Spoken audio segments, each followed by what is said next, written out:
Friends, सबको राधे राधे। आज हम सुनाएंगे रविवार प्रदोष व्रत की कथा। इस प्रदोष व्रत में हर एक दिन जब जब दिन पड़ता है उस हिसाब से इसकी कथा सुनी जाती है। तो आज हम रवि प्रदोष व्रत की कथा आपको सुनाने जा रहे हैं। यदि रविवार के दिन प्रदोष हो तो शिव जी की पूजा के साथ साथ सूर्यदेव की भी पूजा करें। दिन भर निराहार रहकर सूर्यदेव की भी पूजा करें। दिन भर निराहार रहकर सूर्य डूबने के पहले ही कर ले प्रदोष व्रत। इसमें नमक, तेल आदि न खाना चाहिए। गेहूं का आटा, दूध, मिठाई, गुड़, फल आदि खाना चाहिए। 1 वर्ष तक नियमित प्रदोष व्रत करने से मनुष्यों के रोग, शोक तथा शत्रुओं का नाश होता है और धन, ध्यान, कीर्ति आदि प्राप्त करता है। रवि प्रदोष व्रत की कथा। एक बुढ़िया थी। रविवार के दिन हमेशा अपने घर को गाय के गोबर से लीपती तथा संध्या काल के पहले ही शिव जी की पूजा करती तथा पकवान एवं फलों से नैवेद्य लगाती और स्वयं प्रसाद खाती थी। इससे शिव जी एवं सूर्य देव उस बुढ़िया के ऊपर प्रसन्न हो गए और उसके पास किसी प्रकार की कमी न रही। उसकी संपन्नता को देखकर पड़ोसिन को उसके ऊपर बड़ी ही ईर्ष्या हुई। उसने अपने मन में सोचा कि यह बुढ़िया मेरी गाय के गोबर से अपना घर लीपती है, इसके कारण इसको धन धान्य की प्राप्ति हुई है। अतः उसने अपनी गाय को घर के भीतर बांधना प्रारंभ कर दिया, जिस कारण उस बुढ़िया को अगले रविवार को गोबर न मिला। तो उसने अपना नियम भंग जानकर बहुत ही चिंता की और बिना कुछ भोजन बनाए खाए सो गई। रात में भगवान उस बुढ़िया के स्वप्न दिखाया और कहा कि तुम्हें आज गोबर नहीं मिला है, जिससे तुम बहुत दुखी हो।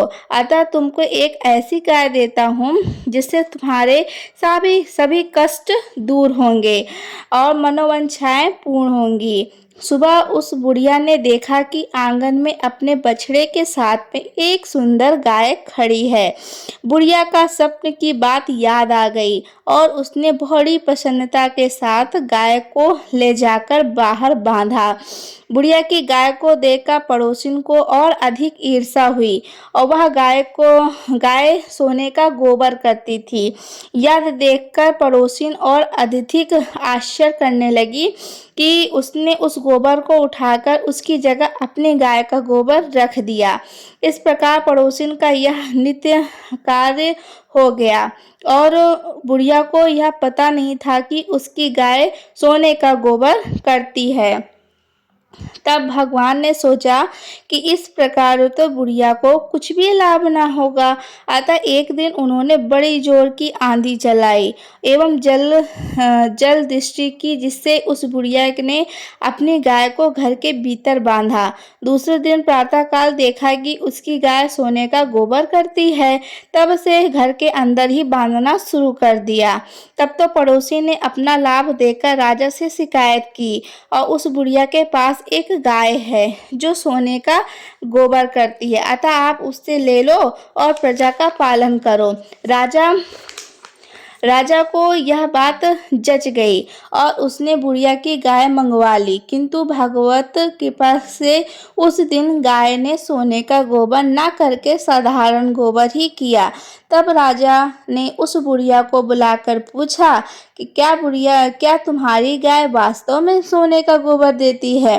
तब बुढ़िया ने कहा, महाराज, मैं प्रत्येक रविवार को घर लीपती हूँ, भगवान की पूजा करती हूँ एवं संध्या समय भोजन करती हूँ। उसी के प्रभाव से यह गाय मुझे प्राप्त हुई है और सोने का गोबर करती है।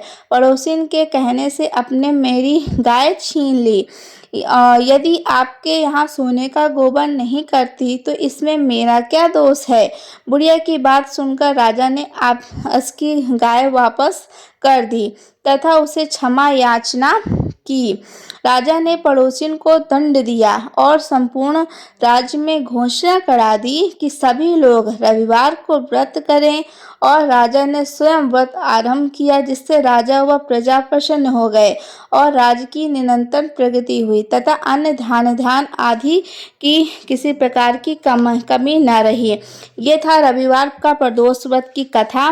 इस व्रत को करने से बहुत सारे लाभ मिलते हैं, आपकी सारी मनोकामना पूर्ण होती है।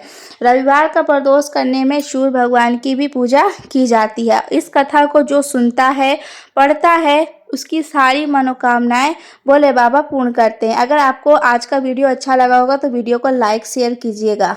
जितने भी भक्त इस कथा को सुने हैं तो चैनल को सब्सक्राइब जरूर करिएगा। कमेंट में हर हर महादेव जरूर लिखिएगा।